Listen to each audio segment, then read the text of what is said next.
And the city of Vaughan is changing its bylaws to try to deal with the problem of illegal car rallies. You could get fined $10,000 for attending one. And Toronto police and Crime Stoppers are launching a new campaign to raise awareness about the rise in hate crimes in the city. Reported hate crimes jumped nearly 70% in February. And major traffic headaches getting into the city today as work resumes on the Gardner. Good afternoon and welcome to CP24 Live at Noon. I'm Bakari Savage. Vaughan is changing its bylaws in an effort to tackle large and dangerous car rallies. CP24's Courtney Hills is in Vaughan with more. Courtney, why is this happening? That's a good question. That I'm not sure. This seems to be a sense of community, Bakari. But what the concern is when it comes to residents and also police, police are saying these rallies can be dangerous, saying in just a split second, someone could get hit by a vehicle, given that some of these vehicles are going very quickly or being maneuvered in a way that is considered dangerous. So that is their concern. They're also saying in some cases hundreds of people show up at these car rallies. We'll share with you now some video from the York Regional Police helicopter. These helicopters dispatched over the scene when they're responding to calls over these rallies. Police say when the weather gets nice, they see more and more of these gatherings, and they are considered illegal. There isn't any sort of licensing or paperwork to allow something like this to go forward.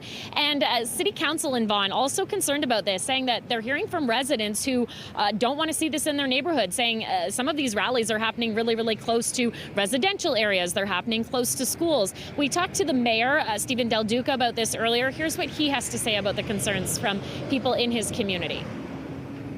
I've had the chance to see it firsthand. Last year when there were two car rallies, I don't live too far away from where they were taking place. I heard that it was happening. I drove over.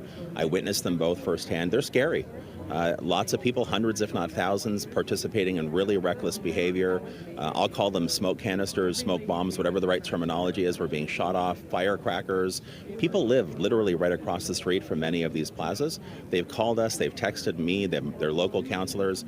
They want to see action, they want to see leadership on this, and that's why it's so important that in partnership with York Regional Police, we're taking a stand.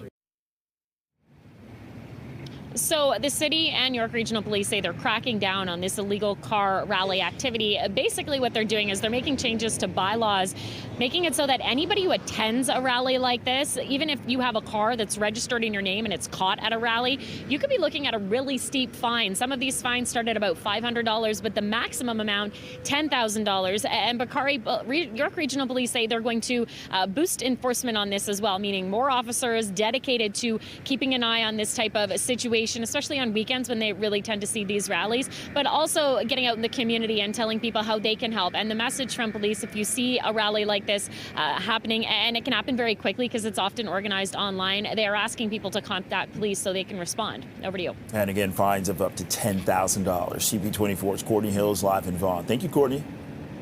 Thanks. And two women have been charged after leaving their young children unsupervised while they went gambling. So Durham police say that the children are ages 10, 9, and 2. They were left in a vehicle in the Pickering Casino for more than 4 hours last night. They were found playing in the road by security. The eldest child told police that they were given a cell phone, but the battery died. A 39-year-old Aurora woman, the mother of the two older children, and a 41-year-old Markham woman, the mother of the toddler. They're both charged with leaving a child unattended. And Children's Aid has been notified and is further investigating. And Toronto police and Crime Stoppers have launched a new campaign to raise awareness about the rise in hate crimes in the city. Chief Myron Dimke announced last month that the number of hate crimes reported in the city has almost doubled since the start of the Israel-Hamas war. While the numbers dipped in December, in January and February, there was an increase of 67% in reported hate crimes. And police are concerned that many incidents go unreported. Of the reported hate crimes so far in 2024, over half are anti-Semitic, and last month was the highest number of anti-Semitic occurrences for the past 3 years. The second highest bias category this year is that of the 2S LGBTQI+ hate crime, followed by anti-Black. These categories are followed by anti-Muslim, anti-Arab, anti-Palestinian hate crimes. It is important for us to highlight the underreporting of hate crimes. Reporting of hate crimes is important for many reasons. It not only triggers an investigation, but allows us to identify trends, provide community support, address public safety concerns, and implement preventative measures. Hate crime data is also used to support data-driven deployments of officers to areas where the communities need us most. The reasons for underreporting are varied and include a lack of understanding of what constitutes a hate crime, feelings of shame, the fear of retribution, and the uncertainty about our justice system. We know that the key to truly safer communities is an ongoing and meaningful partnership between public and police. We encourage this as this is of paramount importance. While the scourge of rising hate crimes represents significant public safety challenge, I have faith in Chief Demke and our police service to aggressively expose and pursue any suspected incidents of hate-motivated behavior and Torontonians to call out hate wherever they see it. And police say that since October 7th, they've received 941 hate crime calls. The result is this: 72 arrests and 182 charges being laid. Well, Premier Doug Vaughan was joined by his health and infrastructure ministers to break ground on a new hospital in Etobicoke. The Gilligan Family Queensway Health Center will be a dedicated center for complex care and rehabilitation services. And currently, those services are delivered across 6 different sites in the GTA due to capacity issues at Trillium Health Partners. The expansion will allow patients to get specialized care closer to where they live. It will add 350 new beds to the system, including private rooms for complex care and rehabilitation services. It will connect more people here, right here in Etobicoke and in Mississauga and neighboring communities, to convenient health care closer to home.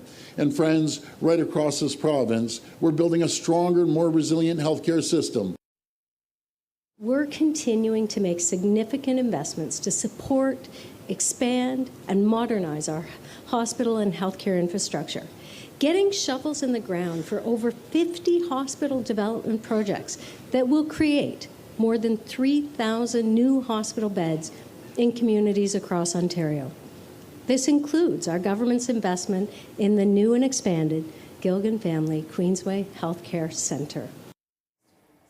The $1.3 billion contract represents Canada's largest health infrastructure renewal project. The new health centre is expected to open in late 2029. Well, a construction worker has been seriously injured in a hit and run on the DVP. Police say that this happened just after 1 o'clock in the morning at Spanbridge Road. The worker was rushed to hospital with serious but non-life-threatening injuries. And police say that they are looking for a light-colored small SUV with front-end damage. And work on a stretch of the Gardiner has resumed. One eastbound lane is shut down between Dufferin and Strawn. This is part of the Gardiner Expressway rehabilitation project. The city says that there will be intermittent overnight closures of a second lane as needed. The eastbound on-ramp from Lakeshore, east of Jameson, will also be closed. One westbound lane will be shut down starting tomorrow. Well, some Canadian talent was front and center as the Yukon Huskies and Purdue Boilermakers squared off in the final of the men's NCAA basketball championship. And for more on the big game, we're joined now live by CTV's Scott Hurst. Okay, Scott, how did Zach Edey and the Boilermakers make out in the final? Bakari, Zach Edey was looking to become just the 6th Canadian to win a men's NCAA Division I basketball championship, joining the likes of Toronto's own Jamal McGlure as well. However, the Purdue Boilermakers and Zach Edey could not win the final game. They could not win the championship. Instead, the University of Connecticut, UConn, ended up winning its 2nd straight NCAA championship, now a back-to-back winner for UConn. Zach Edey, though, you couldn't ask the big man to do anything more for his team, scoring more than half his team's points. The 7'4" center from Toronto and 2-time National Player of the Year finished with 37 points, 10 rebounds, and 2 blocks overall, as I mentioned, scoring more than half his team's points. The final was 75-60 for Connecticut, and this is just the way he's played all tournament long. But University of Connecticut, UConn was just too dominant throughout the entire March Madness tournament, winning all of their games by double digits. Here's more from Zach Edey himself on his legacy in college basketball. You can say whatever you want about me. You can say however I play. You can say whatever, but You can never say that I didn't give it my 100% every single time I stepped on the floor, every single time I went in practice, and that's what I always hang my hat on. And Bakari, listening to a bit more of what he said during his post-game interview, obviously always tough when you lose and you have to go do press. He was saying there were stretches in the game where he felt he wasn't doing enough, which is extremely hard to look at in the box score when ultimately he ended up with more than half his team's points. So not much more the big Canadian could have done. Still just 21 years old and 7'4", and he's been dominating college basketball, Bakari, for the past 2 years. Scott, I was really bummed about this because Purdue's a Big Ten school, so yeah. I was really pulling for them. Okay, what's next for Edey?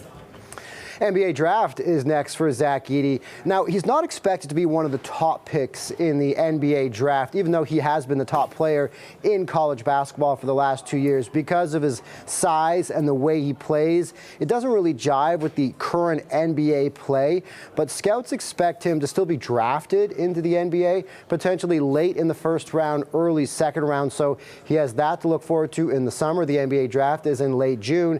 And he's also put on the jersey for Team Canada. He was with the team last year that was full of NBA talent that took bronze, I believe, in the World Championship, and that punched Canada's ticket.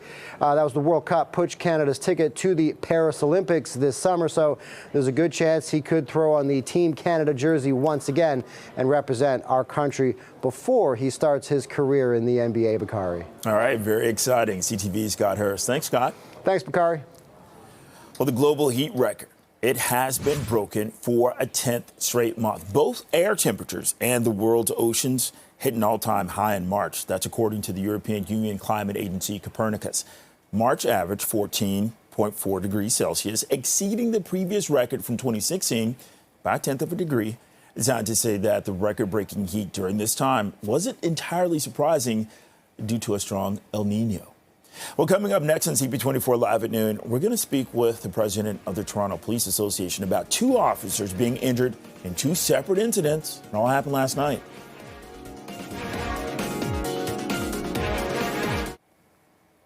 Two Toronto police officers were injured last night in 2 separate incidents, one of them seriously. In the first incident, an officer was hurt while arresting suspects who were trying to steal a car near Yonge and Shepherd last night. In the second incident, an officer was assaulted near Queen and University while walking in uniform. Right now, we're joined live by Toronto Police Association President John Reid. John, thank you very much for joining us this afternoon. First off, have you had a chance to talk to the officers? How are they doing today? Yeah, Bakari, thank you for having me today. So I've been in touch with one officer, and that was an officer in 32 Division last night. During the course of the arrest, he ended up sustaining a very serious injury to his leg, and unfortunately is recuperating now in hospital and have to undergo some surgery. And I was communicating with him this morning. He's in good spirits, but it is a very serious injury that he's sustained. John, when you hear about these, what do you think about the state of affairs right here in the city of Toronto, you know, when it comes to just overall safety and then when it comes to being a police officer, trying to maintain the peace here? So it's very dangerous, and it's getting more and more so. I think, when we speak about these 2 officers that have been injured, the second officer that was injured last night, she was actually just completed a pay duty and was walking back to the station when an individual walked up to her, asked her if she's a police officer, bearing in mind she's in full uniform, then proceeded to punch her in the face. This man actually was apprehended with the assistance of some bystanders and placed under arrest. But I think generally speaking, we need to make sure we have public support out there for police officers, I think, from all levels of government, particularly here in the city of Toronto right now. Our members have been running all these protests for the last 6 months, and there is that heightened awareness now, I think, of our members of the risks that they may face each and every day. And, John, look, not everyone is going to agree with police officers, whether they are, getting a ticket or whether it's something more serious. But the bottom line is police officers have a job to do in this city. Let's talk about that. Well, absolutely. And, our members are out there each and every day trying to keep the city safe. We know staffing-wise, we've had some issues from the perspective of not enough police officers. The service has, with the budget now, is trying to increase those staffing levels, which is important. And that's for officer safety and the safety of the general public as a whole. I am looking forward to the increased numbers, but I think each and every day an officer kind of goes out into the field, they realize and they accept the fact that they could get injured and or actually killed. Our hope always is that nothing like that ever happens. But, having injuries such as these aren't uncommon for officers. A lot of the time, it's not reported in the media. So I'm actually very happy to see that, your CP24 is actually picking up on it and putting that information out there to the public. And, John, along those lines, what do you want to say? Because we do have, the fact that in one of these cases, someone from the public witnessed this officer being assaulted and stepped in to help. Yeah, so I commend that person. And I think that's good to see, because I think all too often these days we end up where situations are taking place and all people really do is take their cameras out. And that to me is concerning. But it's great to see a member of the public stepping up and assisting this officer. What changes do you want to see immediately to make the city safer for those who are patrolling the streets every day? Well, quite honestly, there's no immediate fix for it. Over the last several years, we had our numbers were knocked down to about 4,700 police officers, which is far, far too few. We have been able to increase staffing levels now to approximately 5,200 officers. But I think, quite frankly, given the size of the city, our numbers should be around 6,000 sworn police officers. I know a lot of people might be surprised by that, but that's just the reality. Our city has grown so much and continues to grow. And it's important to make sure we have the resources available to deal with issues when they arise. And John, as we wrap up, what does it mean to be a police officer in Toronto today? Well, I think our members are very proud to be police officers here in Toronto. I think, unfortunately, though, we're just not feeling the support from the government, especially from city officials. And I think that's critically important. Our members are out there each and every day, keeping the mayor safe, councillors safe, myself safe, yourself. And it's important that the members are recognized for that. And I do appreciate it is their job, but I think it's also important that it's recognized that they are doing their job and they're doing a good job. Toronto Police Association President John Reid, thank you for your time today. Thank you very much. And coming up next on CP24 Live at noon, we're going to talk to a criminal defense lawyer about the Umar Zamir trial.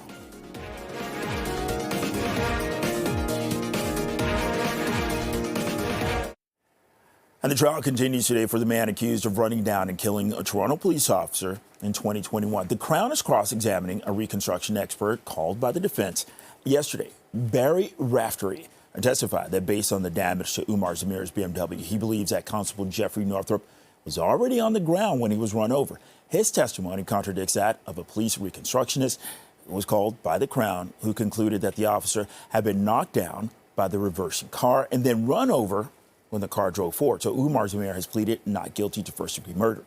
He is expected to take the stand in his own defense this week. And for a closer look at the trial, we're joined live in studio by Sharif Foda, a criminal defense lawyer. Okay, Sharif, thank you very much for joining us. So first off, we have these two separate reconstructionists coming together. Of course, their stories are contradicting each other. And then we have, Umar Zamir, his wife is saying one thing, and then we also have the police officer saying one thing. We got, two sides. Put this together for us. In his defense counsel's opening statement, I think he made clear that he expected that the jury would hear contradictory narratives. So it's not surprising that we're seeing a conflict in the evidence. The defense theory is that there are witnesses who are not being forthright, and that the independent evidence and the evidence as a whole supports an inference that it's an accident. He's also going to, I think, be strongly relying on the notion that it just doesn't make sense for a family man with his pregnant wife and his toddler to all of a sudden decide to murder a police officer out of nowhere. Yeah, exactly. And that leads to this. I mean, they were celebrating Canada Day. They were just going back to their car. And this is something that, we were just talking about earlier with the whole Veltman trial. How does this all come together? He's with his family. They thought that they were in danger. Tell us about that narrative and how that plays out with this. Right. Well, anyone living in Toronto understands that, we live in a great city. Issues with public safety plague most large cities in the world. Toronto's no exception.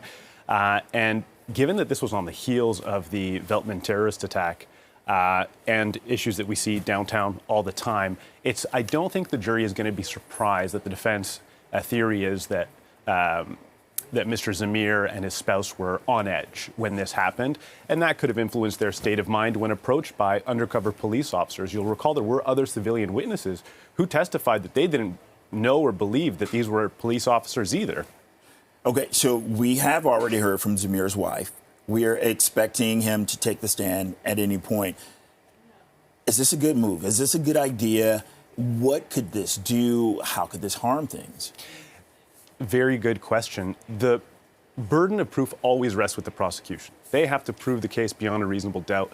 The defendant never has an obligation to testify, and the judge will instruct the jury that he could remain silent, and the Crown has the burden. By testifying in his own defense, I think that sends two messages. One, he wants to respond to the story that police witnesses have said about him.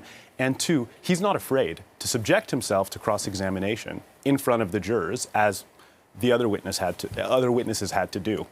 Okay, so let's talk about this first-degree murder charge right here. What are the different scenarios, the different ways that this could all play out at the end? Right. So there will be a question of whether or not what we call a lesser included offense can be left with the jury, second-degree murder or manslaughter. I would expect that the Crown would argue that manslaughter should be left with the jury. That is to say that verdict is available for them if they reject the verdict of first-degree murder. And I would expect that the defense might argue that no, the Crown theory all along has been that this is an intentional killing, and you shouldn't leave manslaughter with the jury. The defense theory is accident. It's either first-degree murder or not guilty. We'll see what the judge instructs them.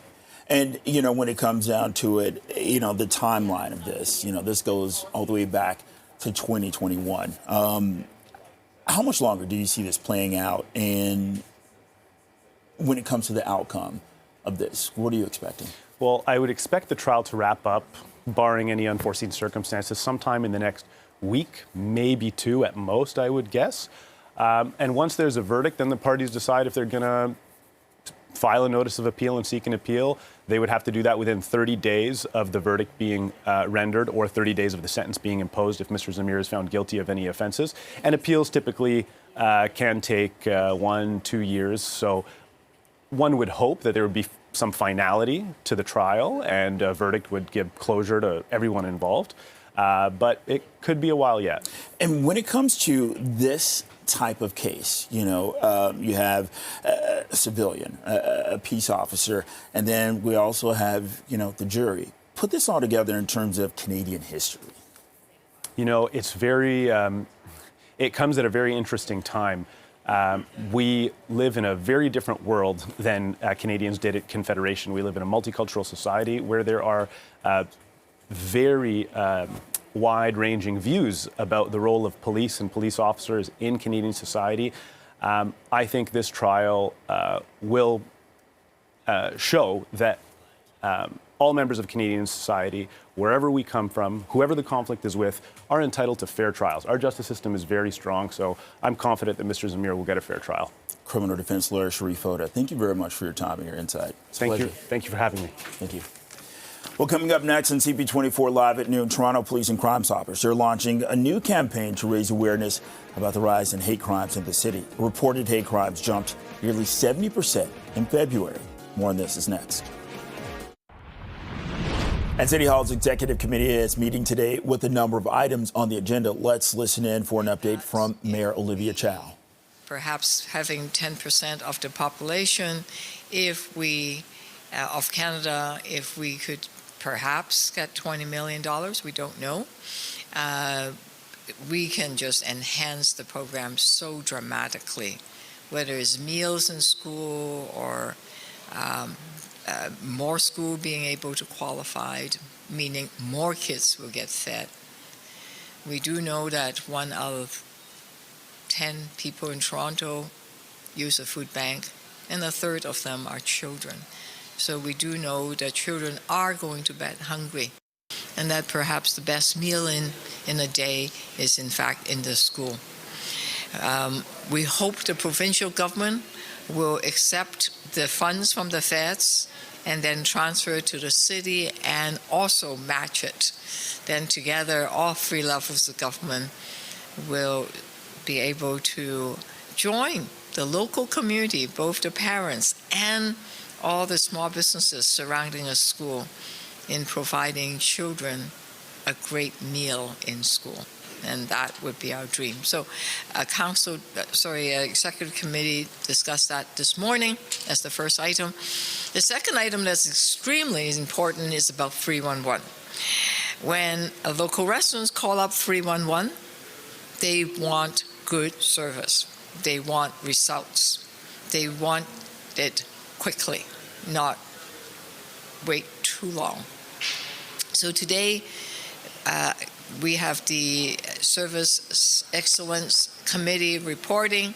Not only are we going to look at what are some of the problems and drill down on it, we are setting up a process where we're going to fix the problems in a timely way, and that there will be a comprehensive measurement on how the service is improved and how quickly it's being delivered, the service being delivered, because without transparency, there won't be any accountability.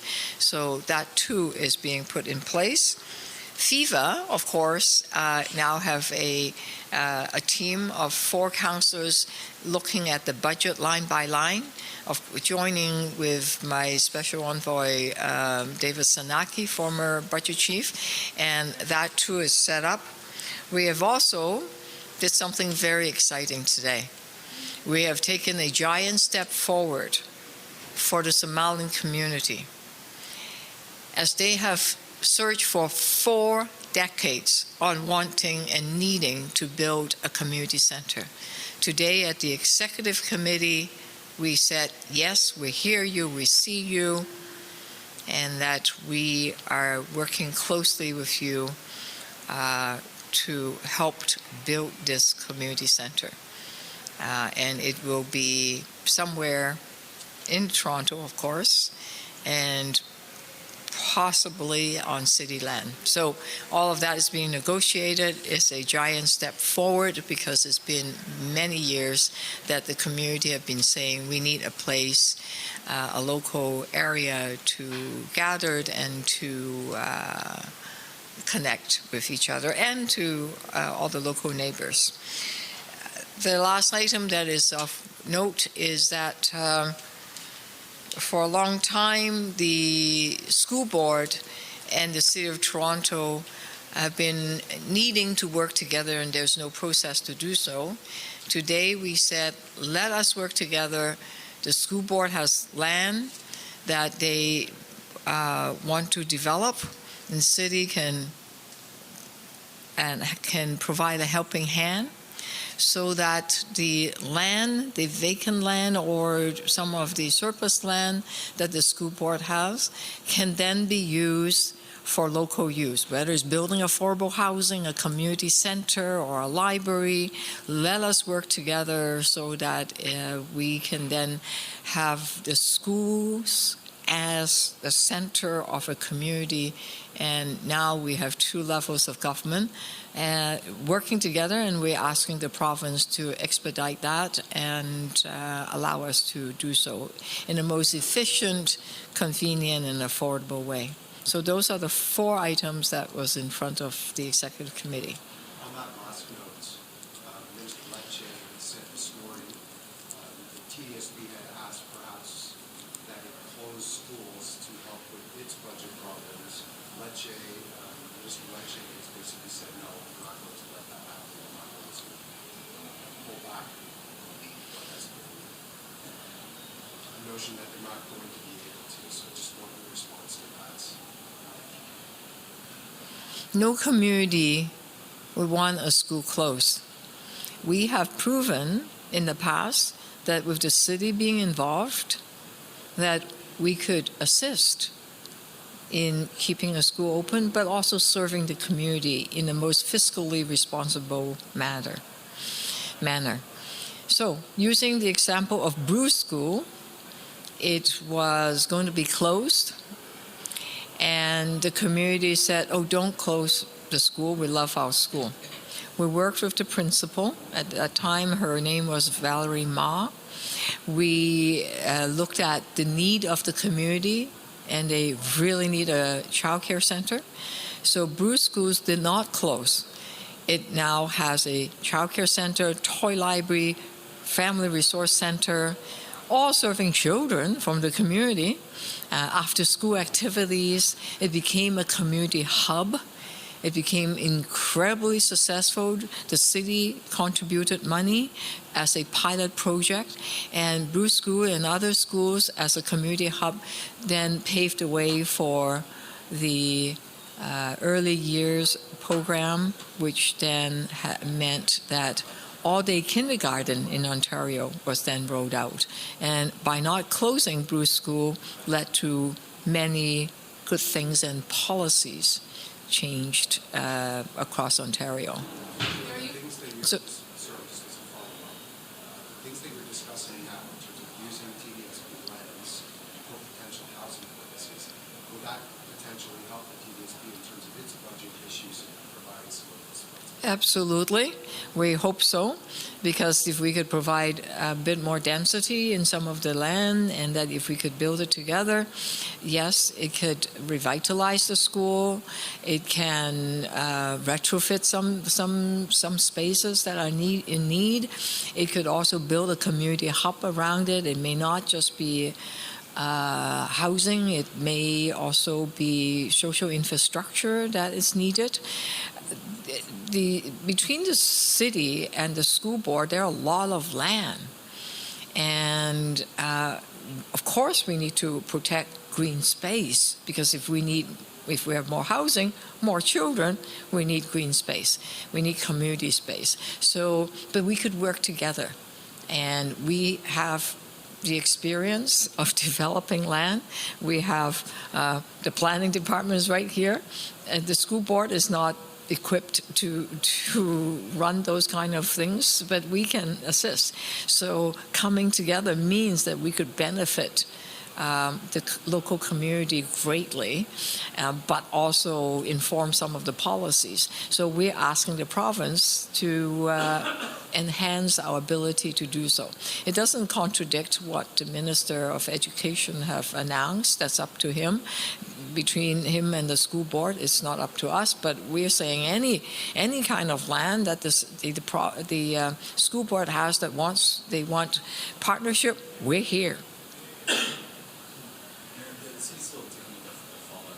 The city still dealing with the tax issue. In the last couple of days, have you gotten any clarity on exactly what went wrong and what the public will be? There are a host of problems, one of which is if there are 17,000 homeowners that had to pay the vacancy tax, how could we possibly send out 125,000 notice? That's wrong. Okay, so someone messed up. Number two, the communication was not done well. And the timing was strange, and which is why we have now said, don't pay.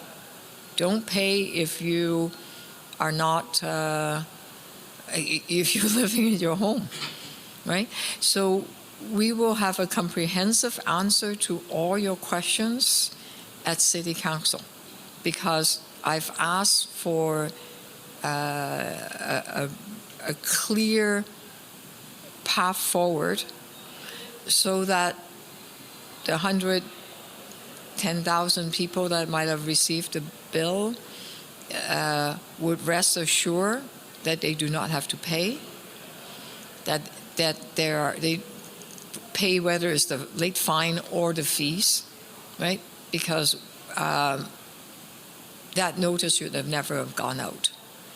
So the program need a complete restructure. As to now, it was approved in December of 2021. I came in just late last year. The program was already set, and I was already quite alarmed what is happening, but by the time I got into it, everything was moving forward. I will guarantee you it will not happen again. And just to be clear, that full accounting, we should expect that. So That we should expect. this round, yes, in April, in 18, 19, yeah. Next week, right? Next week. Gee, I can't tell. What year am I in? No. Next Wednesday, to be precise. Okay? So that's, 7-8 days away.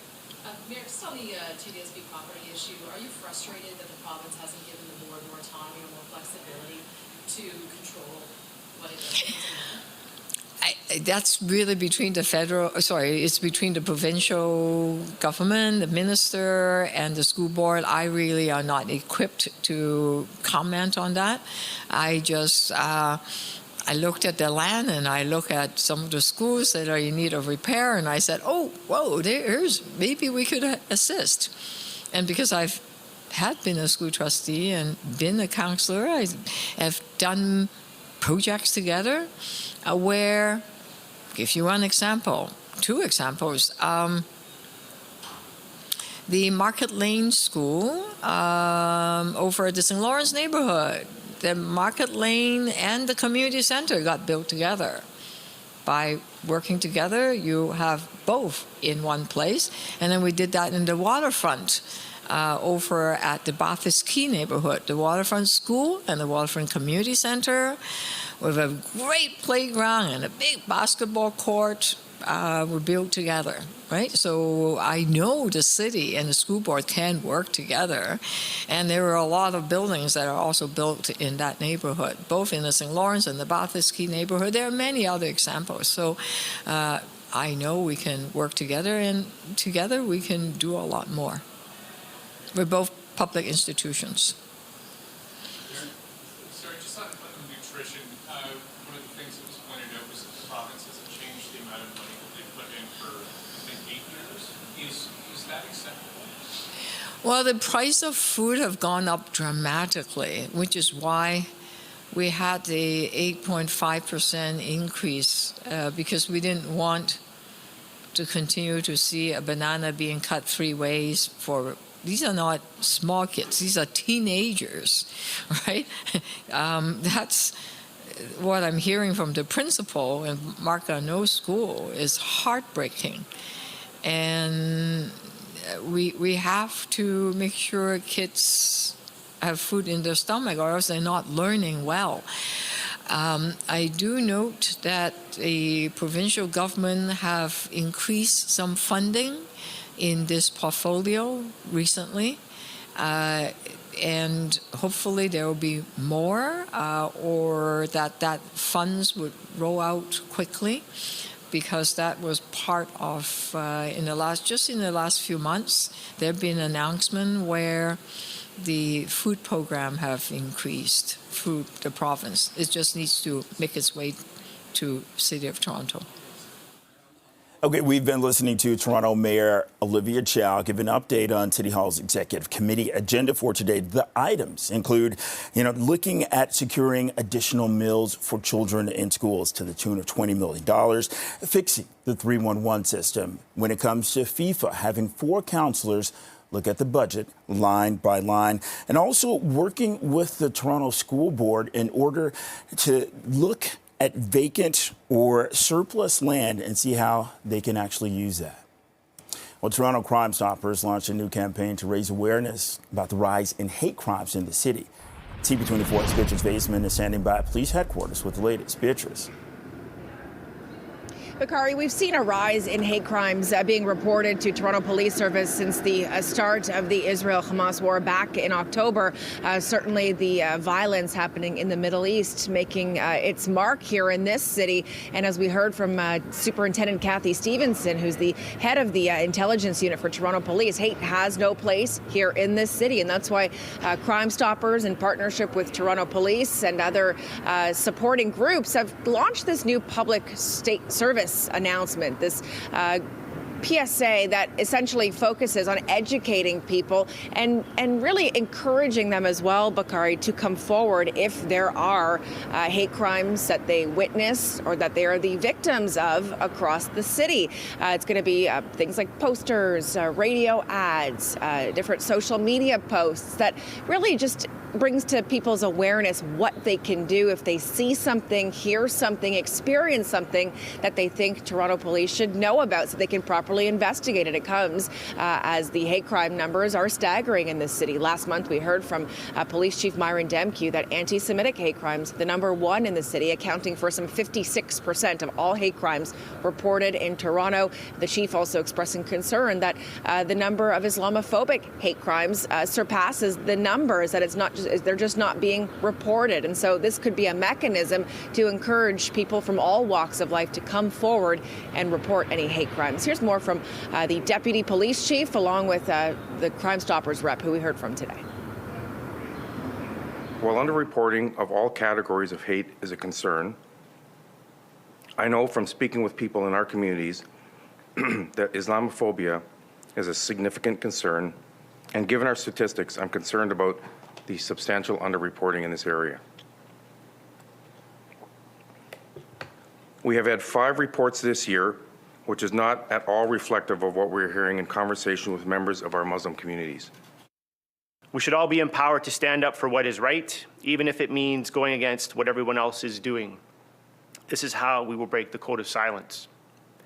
By working together with aggressive campaigns like this, Toronto Crime Stoppers will continue to make a difference in the prevention of crime across our city. I will conclude by reminding everybody that community safety truly is a shared responsibility. When we as a community remain silent, we are all victims. Let's choose a difficult right over the easy wrong to speak up, and by doing so, it will support this year's theme of your city, your safety, your call. And so again, just going through some of the numbers, Bakari, I mentioned that more than half of the hate crimes reported in the last few months have been anti-Semitic. The deputy chief reiterating the information shared by Police Chief Myron Demke that last month was the highest number of anti-Semitic incidents in the last 3 years. The second highest was the LGBT community, then anti-Black community, followed by Palestinian and Muslim communities. But again, acknowledging that police believe that hate crimes against Muslims, Islamophobic hate crimes, are being underreported in the city. And now there's this new tool to help people report any hate crimes that they see. Back to you. Okay, reporting live from TPS headquarters, CP24's Beatrice Basement. Thank you. Now to Vaughan, where they're going to be changing bylaws in an effort to tackle large and dangerous car rallies. And this is where CP24's Courtney Hales is live with more. Courtney.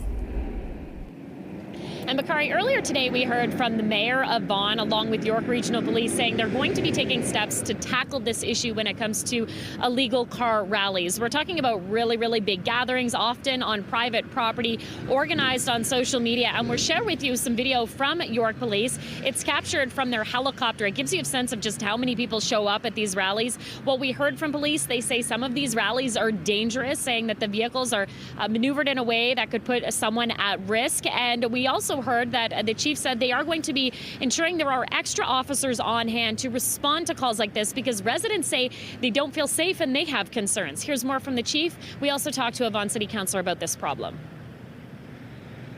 I've had the chance to see it firsthand. Last year when there were 2 car rallies, I don't live too far away from where they were taking place. I heard that it was happening. I drove over.